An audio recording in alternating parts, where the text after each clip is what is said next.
네, 안녕하세요. 직장인 경매 초보 락규입니다. 네, 최근에 이제 인터넷 부동산 관련되어 있는 사이트에 보면 한 글이 굉장히 주목을 받고 있는데요. 그 글 제목이 정부가 집값을 안 잡는 이유 총 3편으로 이루어져 있고요. 3호 어묵이라는 님이 이렇게 게시판에 글을 총 3편으로 나눠서 글을 올렸습니다. 그 중에 한 1편만 봐도 충분히 전문가가 아니지만 충분히 이런 거라고 유추를 해볼 수 있을 정도로 약간 재미로 한번 봐보시면 좋을 것 같아요. 어느 정도 또 납득이 가는 내용도 있거든요. 그래서 저는 요즘 들어서 부동산을 하면서 이제 예전에 저도 민주당 쪽을 뭐 약간 정의감 이런 느낌으로 굉장히 좀 응원도 하고 이랬었는데 최근에 이렇게 부동산 쪽에 저도 같이 몸담고 무언가를 하다 보니까 사실 좀 굉장히 어렵게 느껴지는 부분들이 굉장히 많아요. 그래서 이 글을 한번 좀 제가 가볍게 읽어드리고 리뷰 한번 해보려고 하는데요. 일단 이 글의 주제는 그겁니다. 이 정부는 서민층이 우리의 지지자니까 이 서민들은 집값을 높여서 서민을 벗어나지 못하게 잡아둔다. 뭐 이런 좀 자극적인 내용이 좀 있어요. 이걸 정리하자면 그래서 내용을 한번 읽어볼게요. 어, 네. 공급 확대를 왜 안 하느냐? 여기서부터 읽을게요. 정부가 왜 집값을 못 잡느냐고 답답해 하시면서 여러분께서 이런저런 의견을 많이 내놓는데요. 공급 확대와 임대사업자 혜택 축소, 전세자금 대출 금지 크게 이 정도가 있는데 답답해서 한마디 적고 갑니다. 공급 확대를 왜 안 하느냐? 공급을 확대하면 자가주택 보유자가 늘어납니다. 자가 보유자가 늘어나면 그 지역이 보수화됩니다. 이거는 과거 김수현 수석의 책에 있는 말이래요. 그래서 쉽게 말하면 자가 보유자가 늘어나면 민주당의 표밭이 사라진다. 그럼 공급 확대를 하겠냐고 안 하겠냐고 이렇게 질문을 던지죠. 근데 사람이라는 게 자기 집이 아니라도 어딘가 살아야 되잖아요. 뭐 자기 집이 아니라면 어디 살겠습니까? 셋집에 살아야겠죠. 다시 말해서 정부는 우리 서민들이 자가를 보유하기 원하지 않습니다. 그래서 공급 확대를 더 안 한다. 그러면 셋집에라도 살기를 해줘야 되는데 임대 공급은 늘려야 하잖아요. 그래서 정부가 할 수 있는 임대 공급은 한계가 있습니다. 그래서 임대도 할 수 있는 한 많이 지금 임대사업자도 많이 모집도 하고 이랬었죠 과거에. 그러니까 결국은 민간의 힘을 빌려야 하니 임대사업자 제도를 없앨 수가 없었고 어, 임대사업자 혜택이 지금은 많이 사라졌습니다. 이제는 종부세 그리고 합산 배제도 안 되고 오직 8년 장기 보유 특별공제 외에는 사실 혜택이 없습니다. 이걸 모르시는 분들이 자꾸 임대사업자 혜택을 줄여라고 하는데 더 이상 줄일 게 없습니다. 그래서 전세 다시 말하면 정부는 서민들이 집 가지는 걸 굉장히 싫어한다. 앞에서도 말했지만 집을 가진다라고 하면 이제 점점 보수화되는 거죠. 아까 제가 앞서 말씀드린 것처럼 저도 과거에 자가를 갖기 전에는 경매를 하기 전에는 민주당을 응원했었지만 부동산을 하면서 요번 대책들이 약간 나를 그 좀 반대 심리를 작용하게끔 약간 불만감을 좀 키워내는 그런 그런 느낌을 제가 받았다고 말씀드린 것처럼 아마 여기에 글쓴이는 그렇게 말을 하는 것 같아요. 다시 글로 가서 자가 보유를 하면 셋집이 한남더일이 되든 아크로 리버파크가 되든 정부로선 막을 이유가 없습니다. 그 집이 네 거만 아니면 얼마든지 좋은 집에 살아도 된다는 게 정부 입장입니다. 그래서 전세 대출 제도를 없애지 않는 거죠. 전세 대출 제도가 없을 때는 다들 자기 있는 돈에 맞춰서 전세 들어갑니다. 뭐 변두리 빌라라든 30년대 구축이던 다세대 빌라던 이런 데서 이제 보통 신혼을 시작하죠. 하지만 지금은 전세 대출을 잘 해주니까 애초에 신축 아파트를 빼고는 쳐다보지를 않아요. 그래서 이제 내 돈이 많이 들어가는 게 아니고 자기 돈으로 저기 변두리 빌라나 뭐 이제 구축 다세대 빌라 이렇게 사는 사람들이 이제 서민들이다 이거죠. 그래서 그런 사람들에게 거주 환경을 개선해주고 이러는 게 전부죠. 그래서 물론 여기서 부작용이 벌어집니다. 그렇게 되면 전세금이 이제 올라가고 또 집값도 올라가게 되는 거죠. 그런데 정확히 말하면 이 부작용은 정부에서는 크게 신경을 안 쓴다 이겁니다. 왜? 다음과 같다.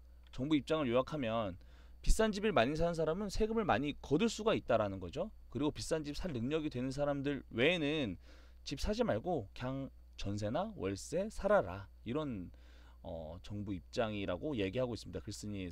글쓴이는 그러니까 정부는 사실 집값 오르는 걸 무서워하지 않습니다. 왜냐하면 10억이 되든 30억이 되든 세금을 많이 거둘 수 있으니까 그만큼. 그래서 1번에 사람들이 세금을 많이 내면 2번에 사람들에게 복지로서 돌려주는 거죠. 지금 현재 그렇게 하고 있고요. 그래서 부수적인 효과도 있다. 뭐냐면 집값이 오를수록 이제 서민들이 집을 더더욱 못 사게 되는 거죠. 더더욱 못 사게 되면 이제 서민층이 되는 거고, 서민층이 되면 이제 내 표밭이 더 두터워진다. 그래서 일석이조라는 거죠. 집값이 오르면 세금을 많이 걷고 그 세금을 걷어서 이제 집이 없는 어떤 서민들한테 복지로서 뿌리면 내 유세도 되는 거죠. 그래서 세수가 올라서 올라서 좋고 내 표밭 유지도 좋고 이런 말을 하고 있습니다. 그런데 집값 꼭 잡겠다고 말했다고요? 이렇게 말을 하는데 아무리 사람이 좋아 보이는 대통령이 말해도 그냥 립서비스다라고 생각하면 된답니다. 만약에 진심이었으면 21번에 대책을 내놓을 동안 김현미 장관이 그 자리에 앉아있지 못한다라고 합니다. 사실 이것도 말이 맞는 말인 게 21번 동안 결국 실패한 거죠. 그러니까 실패했으면은 장관을 바꿔야 되는데 그대로 앉혀 있다라는 건 이제 뭐 대통령의 지시에 맞게 잘 행동을 한다 뭐 이렇게 생각을 하는 것 같아요. 그래서 화내는 분들 분노 다 이해하고 정부 입장도 좀 이해해 줘야 하는데 왜 집값 못 잡고 화내냐, 잡을 생각이 애초에 없었다라는 거죠. 그래서 여기에 100번 집값 못 잡는다고 화내봐야 소용없다. 왜냐면 지금 현재 180석, 그래도 180석 결과를 받았죠. 네, 뭐 통합당에서는 뭐 부정선거라는데 이거는 뭐 사실 말도 안 되는 거고요. 근데 댓글에 보면 이제 서민을 위한다는 거 다 거짓말이라는데 착각하면 안 된답니다. 애초에 조금만 더 보태면 내 집 살 수 있는 계층, 그래서 집값 상승 때문에 사다리가 끊겨 화내는 계층은 정부 기준에선 서민이 아닙니다. 이 정부가 관심 있는 건 아예 집 살 희망도 없고 먹고 살기 힘든 이런 분들이 이제 뭐 몇 푼의 그 지원금이 절실한 그런 계층이라고 말하고 있습니다. 그렇기 때문에 어차피 그들이 못 들어갈 집 10억이 되든 20억이 되든 정부는 관심이 없는 거고 그저 집값 올라간 세금만큼 많이 받아서 복지를 돌려주는 게 목표라는 거죠. 그래서 이제 뭐 서민을 위한 정부는 맞기는 맞다라는 거 얘기하고 있습니다. 그 정권 유지하려면 서민들이 줄어들면 안 되고 늘어나야 된다는 거죠. 그래서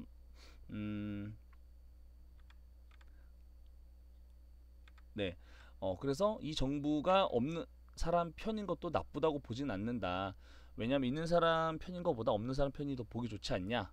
그래서 주는 혜택을 복지를 받고 이제 뭐 거기에서 집 사지 말고 있어라라는 게 글쓴이의 얘기고요. 이런 좀 너무 정치적인 얘기는 넘어가고요. 자, 그럼 왜 집을 못 가진 계층에 베풀어지는 무한 자비와 집 가진 계층에 가해지는 각종 억압에도 불구하고 사람들은 왜 자꾸 집을 갖고 싶어 하는가? 왜냐면 사람들도 눈치라는 게 있는 거죠. 내가 무주택자로 계속 있으면 점점 더 가난해지는구나.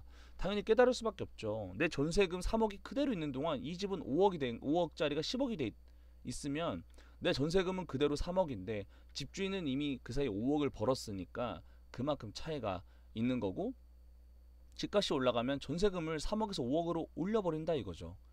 그러면 결국에 그 올려줄 돈 없으면 서울에서 경기도로 밀려나가야 되는데 이제 지지자분들이라 해도 사실 이런 메커니즘을 다 깨달았을 거랍니다. 그래서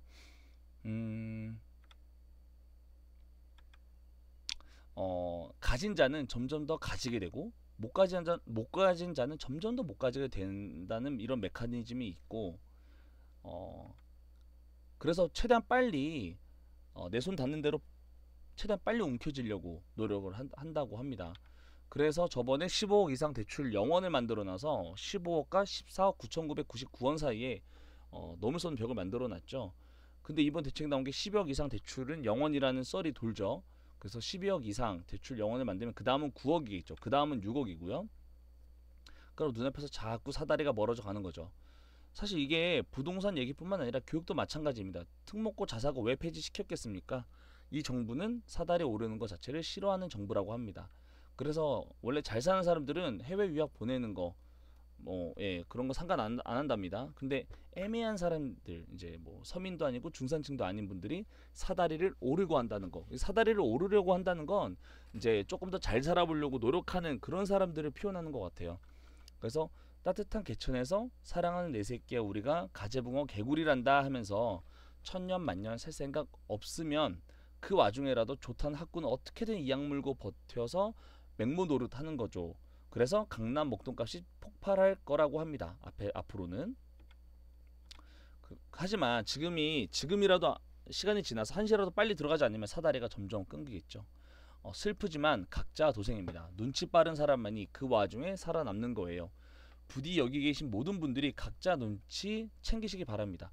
그래서 이 글쓴이 내용은 이제 네이버에다가 3호 어묵만 쳐도 이분이 올린 3개의 글을 볼 수가 있어요. 이제 3개의 글을 보면 되게 재밌는 소설을 읽는 것 같은데 되게 재밌어요. 보시면은 한번 볼만하고 재밌고 부동산에 관심 있는 분들이라면 한번 좀 봐보면 아 저런 시각에서도 볼 수가 있겠구나. 그리고 충분히 저도 정부가 그렇게 생각을 하고 있을 수도 있겠구나라고 저도 약간은 공감이 가는 부분도 있는데 하지만 이건 어디까지나 개인적인 사견에 불과하다는 거 다시 한번 말씀드리고요.